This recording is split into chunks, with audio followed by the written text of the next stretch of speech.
అస్సలాముఅలైకుం నమస్తే welcome to colours of Kohinoor. ఈ వీడియోలో నేను మీతో షేర్ చేయబోతున్నాను ఛోలే మసాలా కర్రీ రెసిపీని। ఈ మసాలా కర్రీ చాలా టేస్టీగా ఉంటుంది। ఛోలే మసాలా అంటే ఎంతో ఫేమస్ కదా।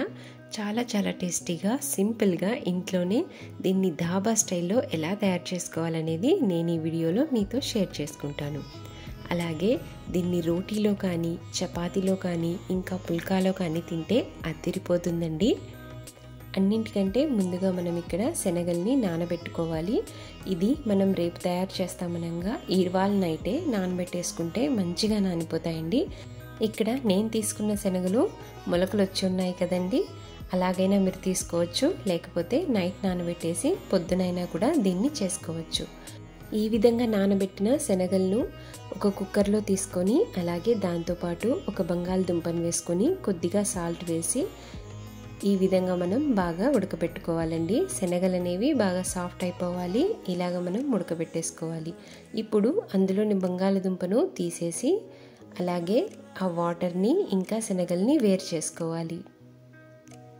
ఇక్కడ నేను దాదాపుగా 150 గ్రామ్స్ ఆఫ్ శనగల్ని తీసుకున్నానండి। దాని ప్రకారంగా నేను ఇక్కడ ఈ ఛోలా మసాలాను తయారు చేస్తాను। ఇప్పుడు ఈ విధంగా మనం వాటర్ని అలాగే శనగల్ని వేరు చేసుకోవాలి।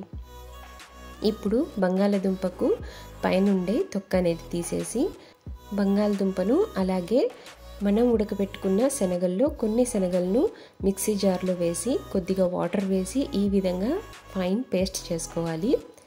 ఇప్పుడు కర్రీ చేయడానికి స్టవ్ మీద ఒక బాండ్లీని పెట్టేసుకొని అందులో కావలసినంత నూనెను వేసుకోవాలండి। ఒక 3 చెంచాల నూనెను వేసుకొని నూనె అనేది బాగా వేగిన తర్వాత ఒక బిర్యానీ ఆకును ఇందులో వేసుకోవాలి।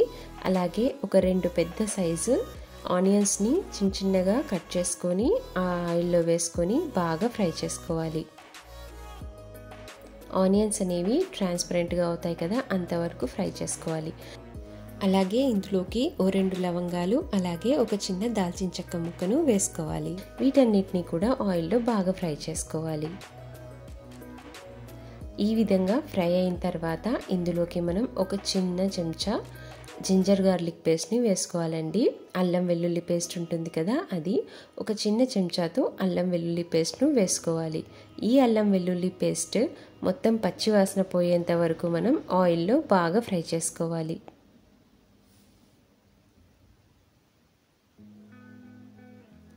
ఈ విధంగా ఆయిల్లో ఫ్రై అయిన తర్వాత 2 పెద్ద సైజు టమాటాలను చిన్న ముక్కలుగా చేసుకొని ఆ టమాటాలను కూడా మనం ఆనియన్స్తో సహా బాగా వేయించుకోవాలండి। ఈ టమాటాలన్నీ కూడా బాగా మెత్తగా అయిపోవాలి, అంతవరకు మనం దీన్ని మూత పెట్టుకొని బాగా వేయించుకోవాలి।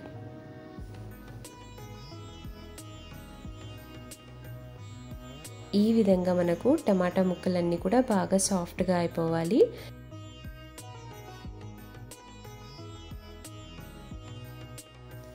ఈ విధంగా టమాటా ముక్కలన్నీ బాగా సాఫ్ట్ అయిన తర్వాత ఇందులోకి ఒక 1/2 టేబుల్ స్పూన్ పసుపును వేసుకోవాలండి।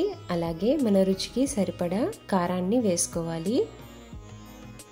ఇప్పుడు ఒక 2 టేబుల్ స్పూన్ల ధనియాల పొడిని ఇందులో వేసుకోవాలి। వీటన్నిటిని కూడా ఆయిల్లో బాగా ఫ్రై చేసుకోవాలి। ఇప్పుడు ఇందులోకి 1.5 టేబుల్ స్పూన్ ఛోలా మసాలా దొరుకుతుందండి మార్కెట్లో, ఆ ఛోలా మసాలాను వేసుకోవాలి।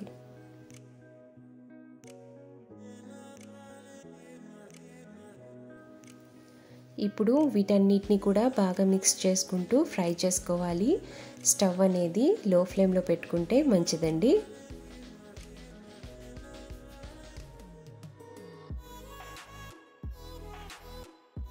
ఇప్పుడు ఇందులోకి మనం పేస్ట్ చేసి పెట్టుకున్నాం కదండి బంగాళదుంప అలాగే శనగల పేస్ట్, ఆ పేస్ట్ని ఇందులో వేసుకొని బాగా కలుపుకోవాలి।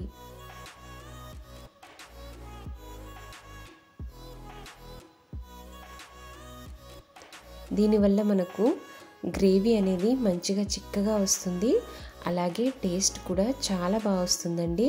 మంచి కమ్మగా కర్రీ అనేది తయారవుతుంది। ఈ విధంగా మిక్స్ చేసుకున్న తర్వాత మనం శనగల నుంచి వేరు చేసిన వాటర్ ఉంటుంది కదండి, ఆ వాటర్ని కొద్ది కొద్దిగా వేసుకుంటూ ఈ విధంగా బాగా కలుపుకోవాలి. గ్రేవీ చిక్కదనాన్ని బట్టి మనం వాటర్ని యాడ్ చేసుకుంటూ వెళ్ళాలండి. మనం శనగలు కుక్కర్లో వేసినప్పుడు కొద్దిగా సాల్ట్ని అయితే వేసాం కదా, అందుకోసమని ఇక్కడ సాల్ట్ అనేది చూసుకొని చెక్ చేసుకొని వేసుకోవాలండి. ఇవి ఆల్రెడీ ఉప్పగా ఉంటాయి కదండి వాటర్, అందుకని కొద్ది కొద్దిగా వేసుకుంటూ మిక్స్ చేసుకుంటూ అలాగే టేస్ట్ చూసుకొని కారం ఉప్పు సరిపోయాయా లేవా అని వేసుకోవాలండి. ఇప్పుడు ఇందులోకి శనగలను ఉడకపెట్టిన శనగలను వేసేసుకొని బాగా మిక్స్ చేసుకోవాలి. గ్రేవీ బాగా థిక్గా ఉంది కదండి, అందుకని మనం ఇందులోకి వాటర్ని వేసుకోవాలి. ఈ విధంగా శనగల నుండి వేరు చేసిన వాటర్ని వేసుకోవాలి. ఇంకా వాటర్ కావాలనుకుంటే మనం వాటర్ అనేవి బాగా బాయిల్ చేసి ఇందులో బాగా వేడి వేడి వాటర్ని వేసుకోవాలండి. అది కూడా నేను చూపిస్తాను. మనకు రుచికి సరిపడా సాల్ట్ అనేది వేసుకోవాలి. సాల్ట్ అనేది చూసుకొని, చూస్తున్నారు కదా మంచిగా బాయిల్ అయిన వాటర్ని ఇందులో మిక్స్ చేసుకోవాలండి. మనకు గ్రేవీ ఏ విధంగా థిక్నెస్ కావాలి అన్నదాన్ని బట్టి మనం వాటర్ని యాడ్ చేసుకోవాలి. ఈ విధంగా వాటర్ని యాడ్ చేసుకొని అలాగే సాల్ట్ని కారాన్ని సరి చూసుకుంటూ మనం మిక్స్ చేసుకోవాలి. ఇప్పుడు చూస్తున్నారు కదా పర్ఫెక్ట్ కన్సిస్టెన్సీ వచ్చింది కదా. ఇప్పుడు దీన్ని మనం మూత పెట్టేసి ఒక 5 మినిట్స్ లేదా 6 మినిట్స్ వరకు మనం దీన్ని బాగా ఉడకపెట్టుకోవాలి. ఈ విధంగా ఉడికిన తర్వాత స్టవ్ అనేది ఆఫ్ చేసేసి మనం దీని మీద కొత్తిమీరను చల్లుకోవాలి.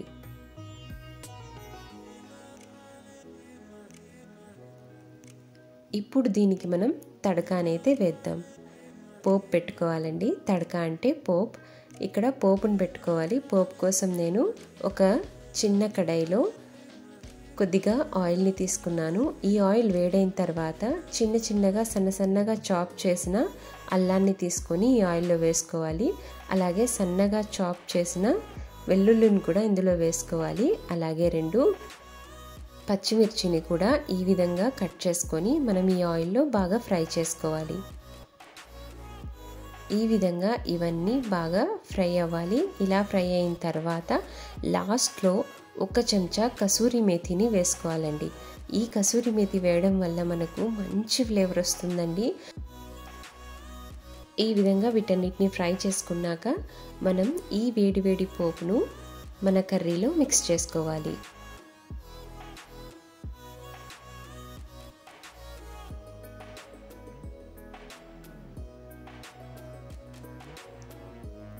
ఈ విధంగా పోపునంతా పెట్టేసిన తర్వాత మనం దీన్ని మూత పెట్టేసి ఒక 10 to 15 మినిట్స్ అలా వదిలేసామనుకోండి, మంచి ఫ్లేవర్ఫుల్ అయిన మనకు మసాలా కర్రీ అనేది రెడీ అయిపోతుంది. చోలా మసాలా కర్రీ రెడీ అండి. దీన్ని మీరు పుల్కాలతో కానీ పూరీలతో కానీ లేదా చపాతీలతో కానీ తింటే ఎక్సలెంట్గా ఉంటుందండి. మీరు కూడా ఒకసారి ఇంట్లో ఖచ్చితంగా ట్రై చేసి చూడండి. యాజ్ ఇట్ ఈజ్గా చేయండి. ఎలా కుదిరిందో నాకు చెప్పండి. నా ఛానల్లో బోల్డ్ అన్ని వీడియోస్ ఉన్నాయి, చెక్ చేయండి. తప్పకుండా సబ్స్క్రైబ్ చేసుకోండి, లైక్ చేయండి. అలాగే మీ ఫ్రెండ్స్కి ఫ్యామిలీ మెంబర్స్కి షేర్ చేయండి.